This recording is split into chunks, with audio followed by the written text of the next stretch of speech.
وَلَقَدْ يَسَّرْنَا الْقُرْآنَ لِلذِّكْرِ فَهَلْ مِن مُّدَّكِرٍ۔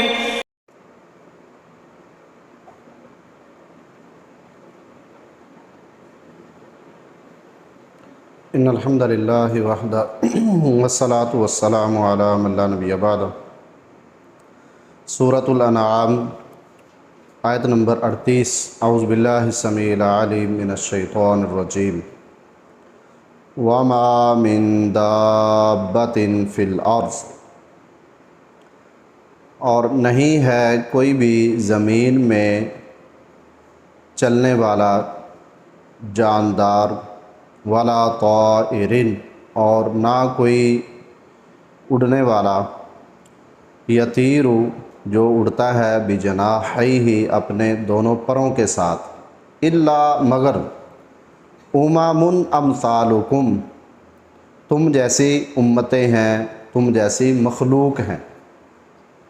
ما فرطنا نہیں ہم نے کمی چھوڑی، فی الکتابی کتاب میں، من شیئن کسی بھی چیز کی، ثم پھر الی ربہم اپنے رب کی طرف، یحشرون وہ اکٹھے کیے جائیں گے۔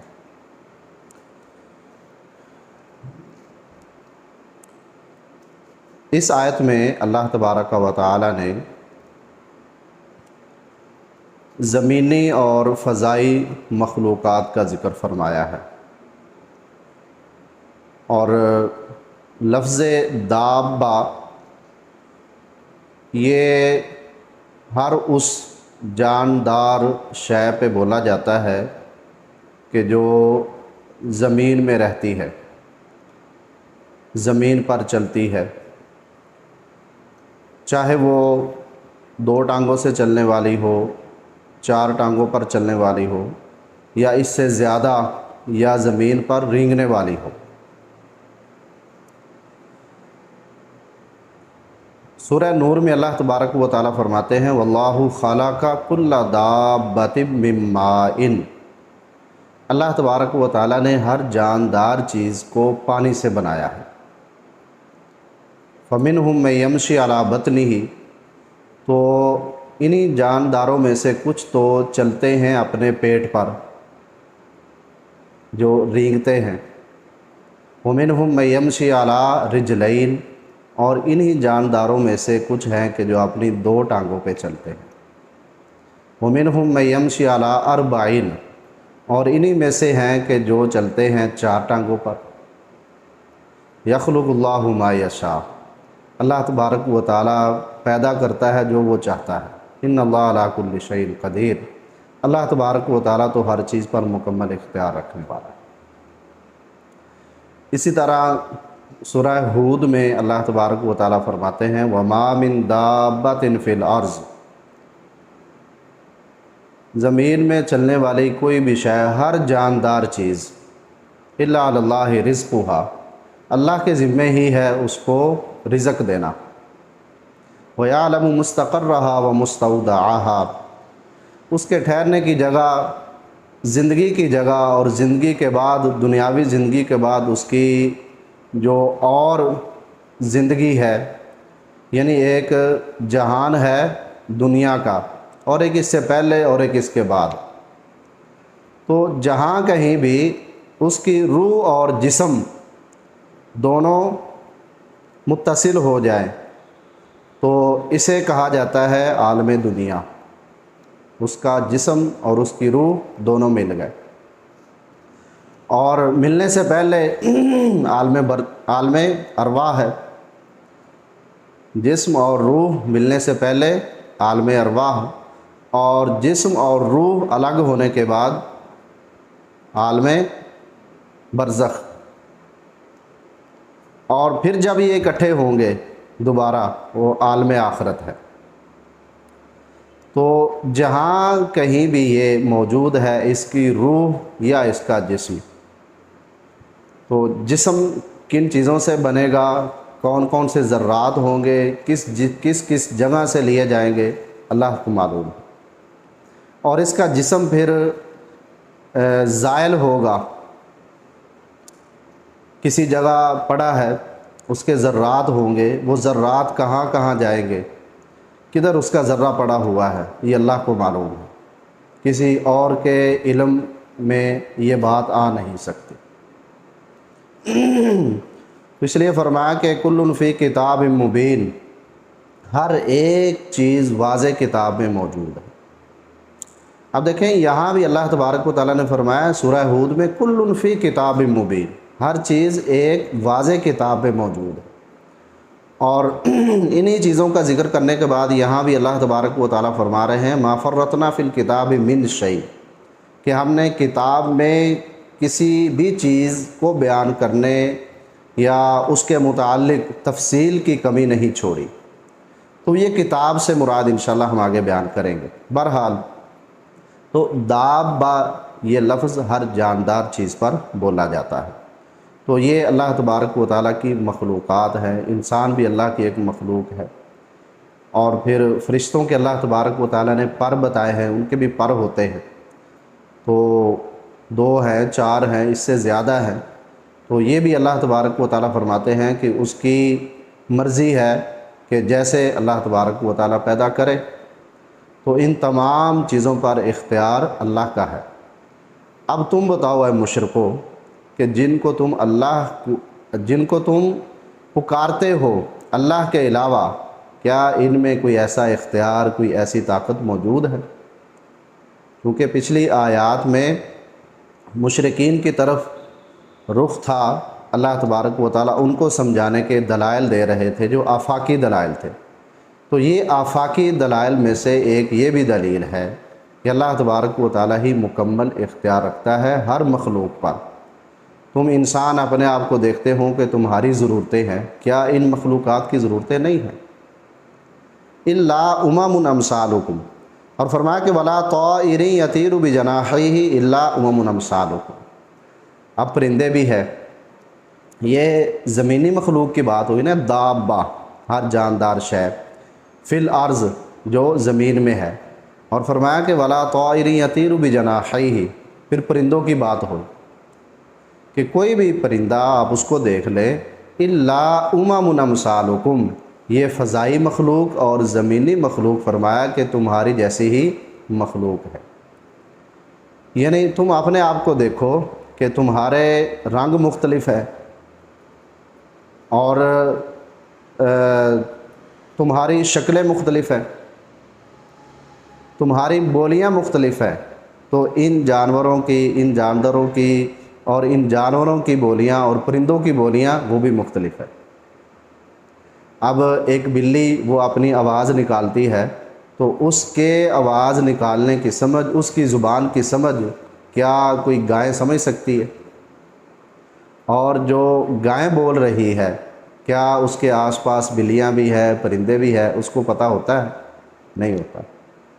تو یہ اللہ تبارک و تعالیٰ نے ہر ایک کا ایک نظام اور نظام حیات اور اس کو مینٹین کرنا، وہ ہر ایک کا مختلف بنایا ہوا ہے۔ لیکن ان تمام اللہ کی مخلوقات میں کامن بات کیا ہے؟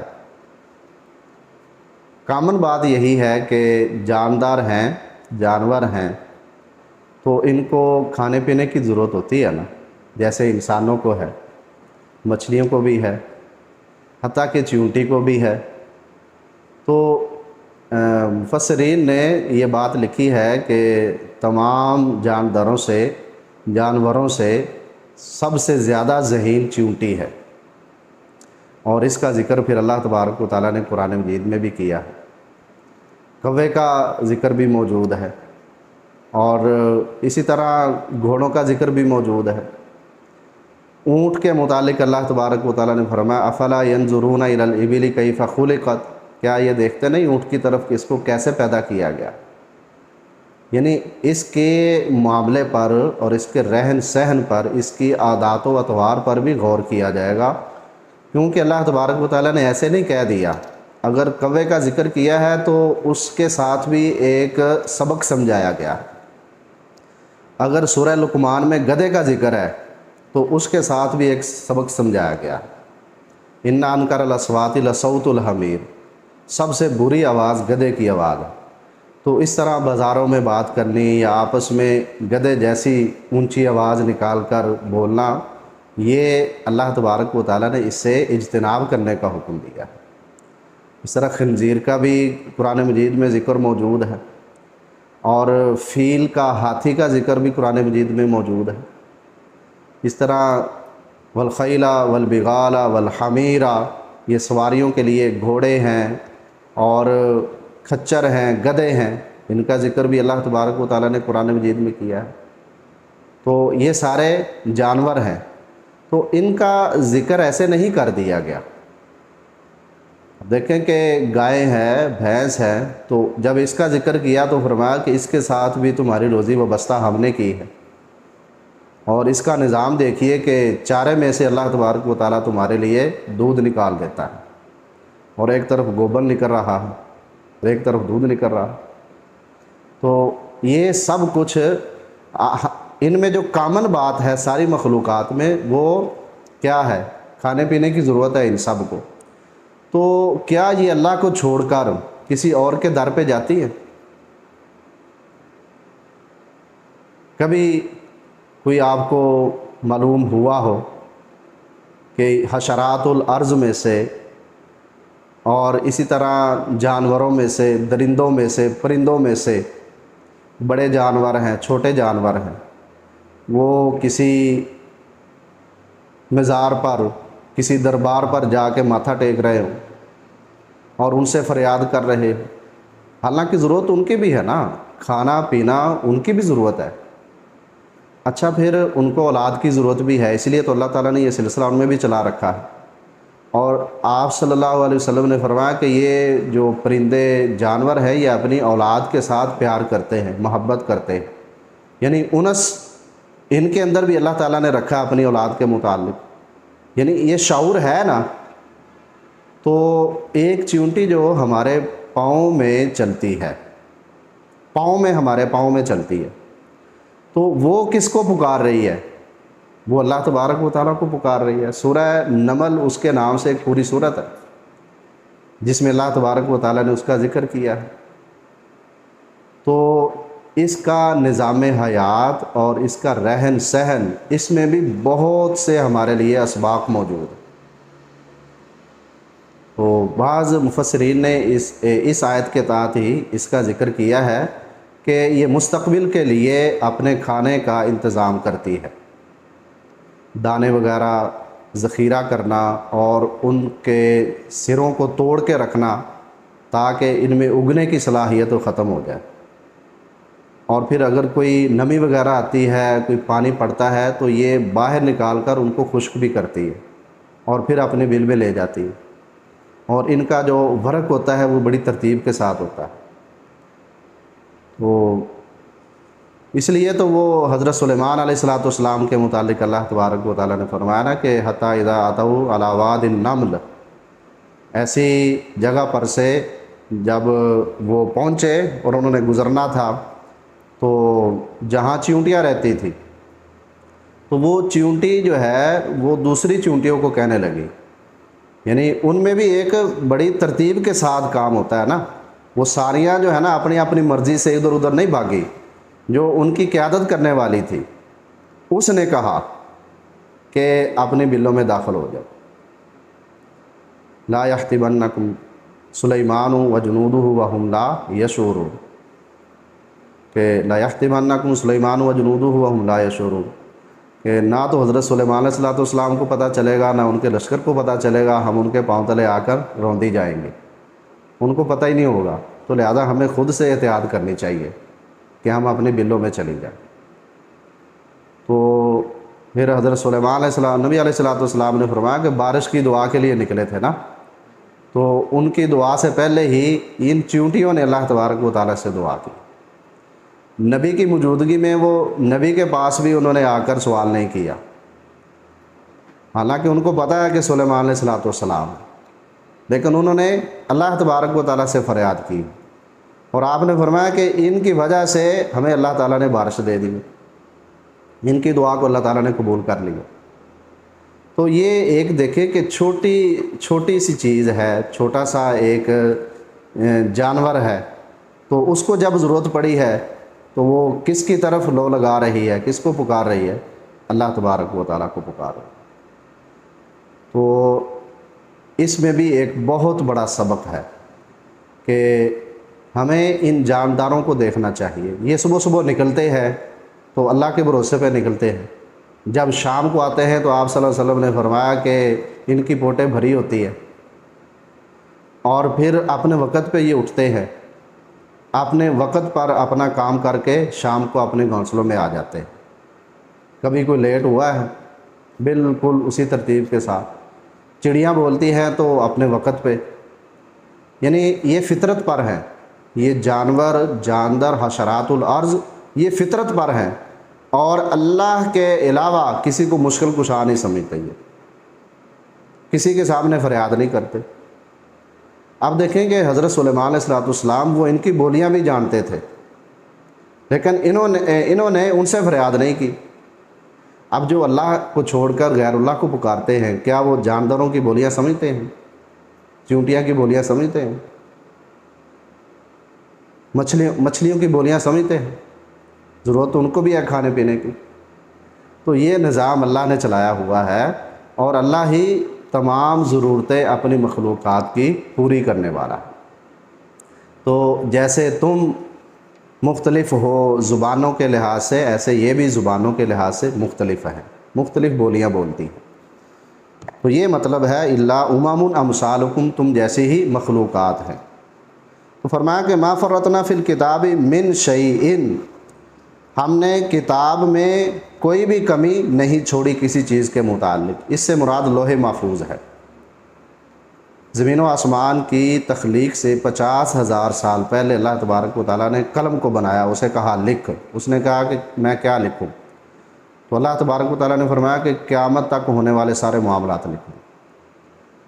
تو وہ جو لکھا ہوا ہے اس کی طرف یہاں اشارہ کیا گیا ہے کہ اس میں ہم نے کسی قسم کی کوئی کمی نہیں چھوڑی، ہر چیز کے متعلق ڈیٹیل تفصیل کے ساتھ اس کے اندر موجود ہے لوح محفوظ میں۔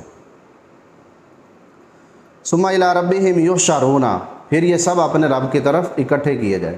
یہ حشرات الارض ہیں، یہ جاندار ہیں، یہ پرندے ہیں، یہ انسان ہیں، ساری مخلوقات اللہ کی طرف اکٹھی کی جائیں گی۔ اب ان کا اکٹھا ہونا کیسے ہے یہ اللہ تبارک و تعالیٰ ہی جانتا ہے۔ جب اللہ نے کہہ دیا تو اللہ تو اختیار رکھتا ہے، اس میں ہم اپنی عقل کے گھوڑے دوڑائیں کہ بھئی یہ چونٹیاں کیسے اکٹھی ہوں گی، یہ پرندے کیسے اکٹھے ہوں گے، یہ جانور کیسے اکٹھے کیے جائیں گے۔ تو بھئی آپ نے تو اکٹھے نہیں کرنے، یہ اللہ نے اکٹھے کرنے ہیں۔ تو جو اللہ کہہ رہا ہے وہ کرے گا، حتیٰ کہ رسول اللہ صلی اللہ علیہ وسلم نے فرمایا کہ اگر کسی سینگ والی بکری نے دنیا میں کسی بے سینگ بغیر سینگ والی بکری کو مارا ہے تو اس سے بھی قصاص لیا جائے گا قیامت کے دن۔ تو وہ ہر لحاظ سے پورے عدل و انصاف کے ساتھ قائم ہونے والا دن ہے۔ فرمایا کہ ثم الی ربہم یحشرون، پھر وہ سب اپنے رب کی طرف اکٹھے کیے جائیں۔ تو پھر قیامت کے اس بات پر اللہ تبارک و تعالیٰ نے آیت نمبر 38 کا اختتام کیا ہے۔ یہاں بھی ایک بہت بڑی نصیحت کر دی ہے کہ تم سب اللہ کی طرف اکٹھے کیے جاؤ۔ جب بنایا اس نے ہے تمہیں، تو وہ کہہ رہا ہے کہ میں نے تمہیں اکٹھا کرنا ہے۔ تو جیسے اپنی بناوٹ پہ تمہیں یقین آ گیا ہے، جیسے اپنے مرنے پر تمہیں یقین ہے نا کہ مرنا ہے، اسی طرح یہ بھی یقین قائم کر لیا جائے کہ اللہ تبارک و تعالیٰ نے ہمیں دوبارہ اٹھانا ہے۔